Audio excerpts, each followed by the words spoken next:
दुसरी पंचवार्षिक योजना, second 5 year plan.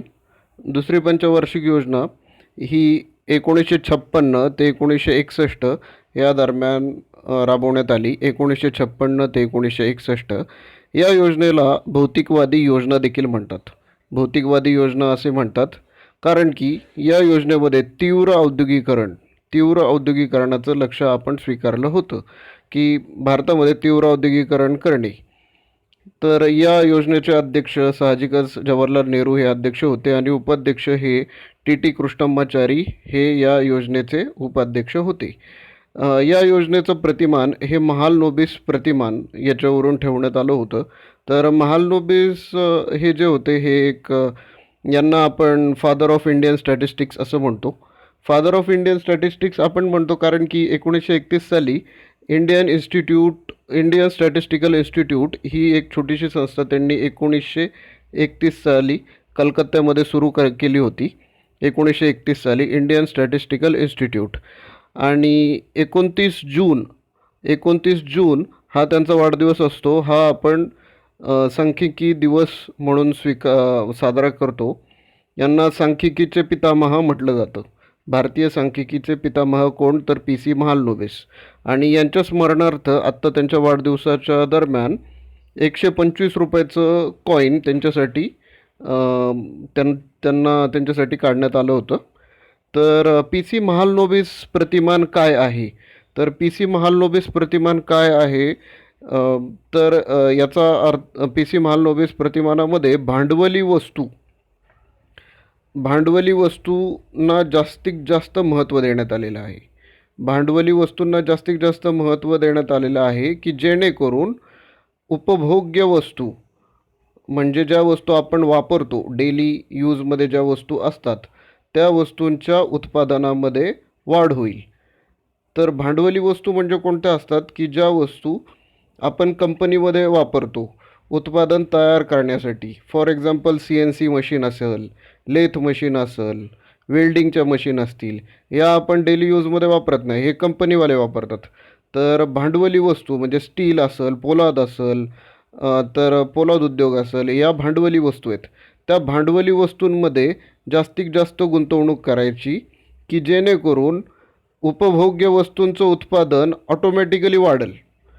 भांडवली वस्तूंमध्ये उत्पादन केल्यानंतर त्याचं रूपांतर उपभोग्य वस्तूंचं ऑटोमॅटिकली उत्पन्न वाढण्यामध्ये होणार आहे. तर या मॉडेलला महालनोबिस मॉडेल असे म्हणतात. तसेच याला रशियन मॉडेल देखील म्हणतात. रशियाने त्यावेळी डेव्हलपमेंटसाठी हे मॉडेल वापरलं होतं. तसेच याला फील्डमन मॉडेल असं पण म्हणतात. फील्डमन हे एक अर्थतज्ज्ञ आहेत. तर त्या फील्डमन मॉडेलसुद्धा या मॉडेलला असं म्हणतात. तर पी सी महालनोबिस यांचं मॉडेल नेहरूंनी स्वीकारलं. याला नेहरू महालनोबिस मॉडेल असं म्हणतात. त्यावेळी नेहरूंना अनेक सल्लागार सांगत होते की ब्रह्मानंद वकील मॉडेल स्वीकारा, पण नेहरूंनी पी सी महालनोबिस मॉडेल स्वीकारलं. ब्रह्मानंद वकील मॉडेल हे याच्या विरुद्ध आहे. ब्रह्मानंद वकील मॉडेलमध्ये उपभोग्य वस्तूंना जास्त महत्त्व देण्यात येतं. ठीक आहे. आता आपण याच्यामध्ये या योजनेमध्ये राजकीय काय घडामोडी झाल्या, उद्योगामध्ये काय घडामोडी झाल्या, पोलाद कसे उद्योग निर्माण झाले, कोणकोणते उद्योग निर्माण झाले, कारण की आपल्याला इथं तीव्र औद्योगिकरण करायचं आहे.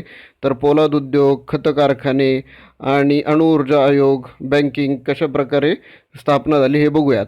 राजकीय घडामोडी, सुएझ कालव्यासंबंधित युद्ध झालं होतं. त्यावेळी 1956मध्ये युद्ध झालं होतं. ग्रेट ब्रिटन आणि इजिप्तमध्ये झालं होतं. सिनाई पेनिन्सुलाचा वाद निर्माण झाला होता आणि 1956मध्ये हे युद्ध झालं होतं. सिनाई पेनिन्सुला हा इजिप्तची टेरिटरी आहे, एक पेनिन्सुलर भाग आहे जिथून सुएझ कॅनल जातो. त्यानंतर महाराष्ट्राची निर्मिती झाली होती. मराठी भाषिकांचं 1 मे 1960 रोजी महाराष्ट्राची निर्मिती झाली होती. त्याचबरोबर उद्योग क्षेत्रात दुसरे औद्योगिक धोरण स्वीकारण्यात आलं होतं. दुसरं औद्योगिक धोरण हे 30 एप्रिल 1956 साली स्वीकारण्यात आलं. दुसरं औद्योगिक धोरणाची पार्श्वभूमी आवडी अधिवेशन 1955मध्ये काँग्रेसचं जे आवडी अधिवेशन भरवलं होतं त्याच्यामध्ये घोषणा झाली होती. आणि त्या घोषणा अशी केली होती की समाजवादी समाजरचनेची स्वीकार केला होता भारताने. समाजवादी समाजरचनेचा स्वीकार आवडी अधिवेशन यू एन डेबर हे या आवडी अधिवेशनाचे अध्यक्ष होते. तर या आवडी अधिवेशनामध्ये काय झालं होतं तर 3 अनुसूच्या मांडल्या होत्या. उद्योगाच्या 3 अनुसूची. तर ए अनुसूची, अ अनुसूची ब आणि अनुसूची क अशा 3 अनुसूच्या मांडल्या होत्या. ब आणि क. तर ब क अशा ज्या अनुसूच्या मांडल्या होत्या ए बी सी. तर याच्यामध्ये ए म्हणजे पूर्णपणे गव्हर्मेंटची मालकी असणार आणि कारभार देखील गव्हर्मेंट करणार. तर असे उद्योग म्हणजे फॉर एक्झाम्पल अणुऊर्जा रिलेटेड उद्योग असतील, पोलाद उद्योग असतील, त्याच्यामध्ये पूर्णपणे मालकी गव्हर्मेंटची आणि सरकारच त्याचा सरकारच कारभार बघणार.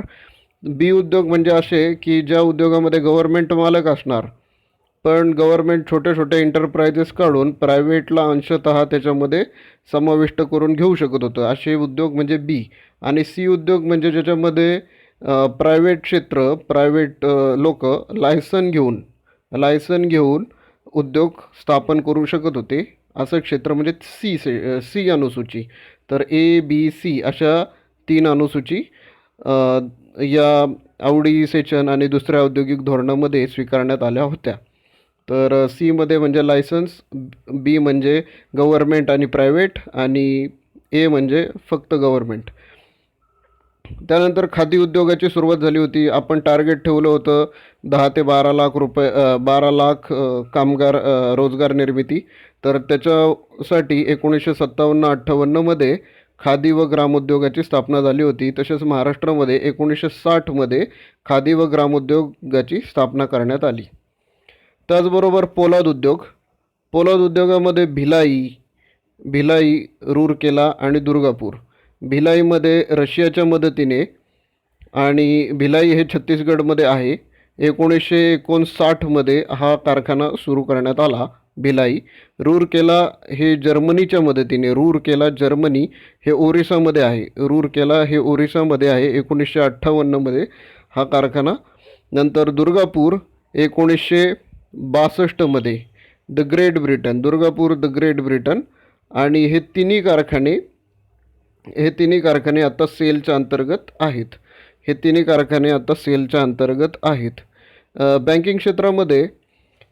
बँकिंग क्षेत्रामध्ये पण सुधारणा करण्यात आली.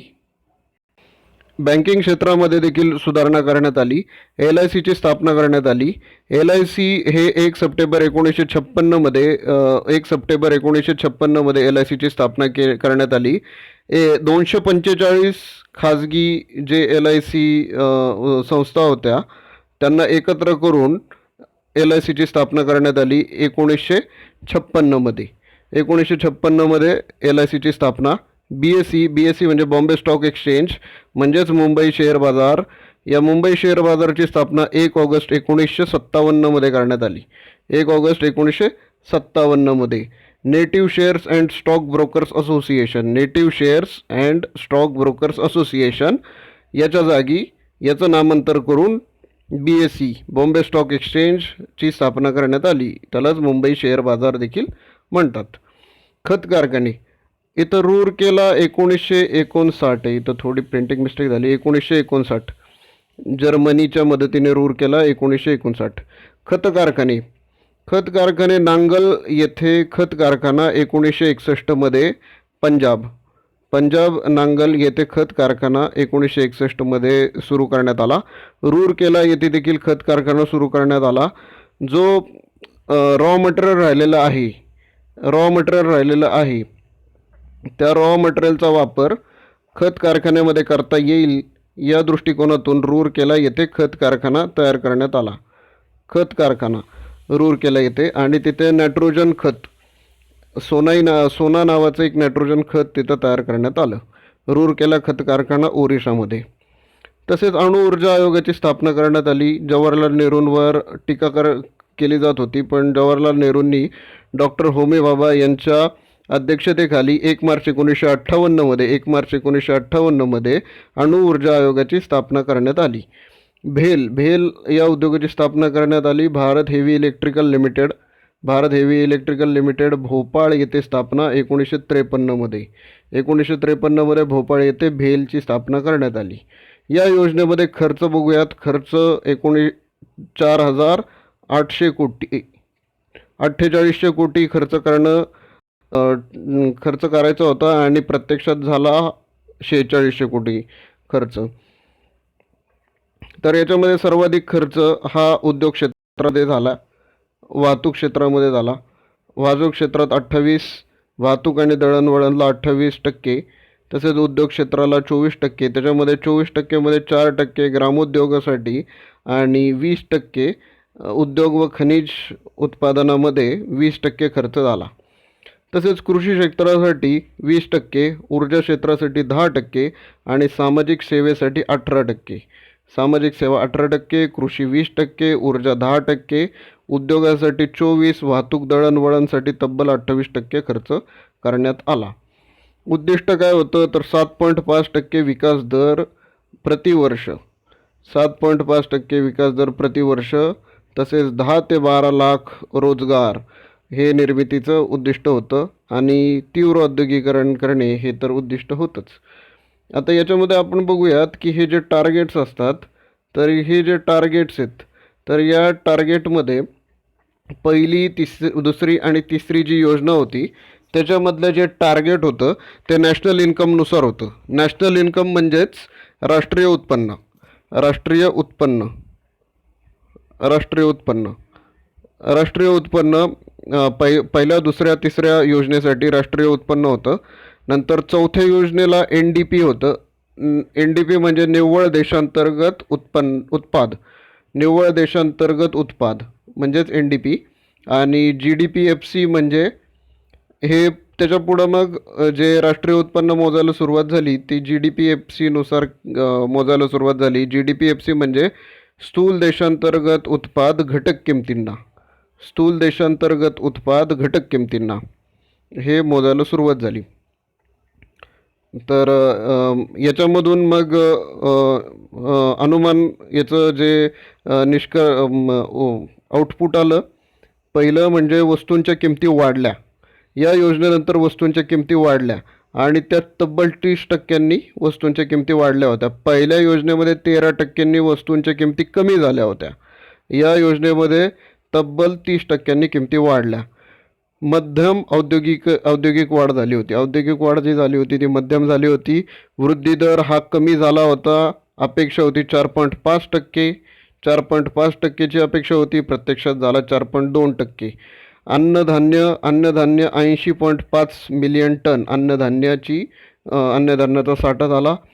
आणि हे जे आपण उद्योग स्थापन केले सगळे, तर याच्यासाठी आपण मोठ्या प्रमाणावर परकीय आयात केली आणि परकीय कर्ज घेतलं.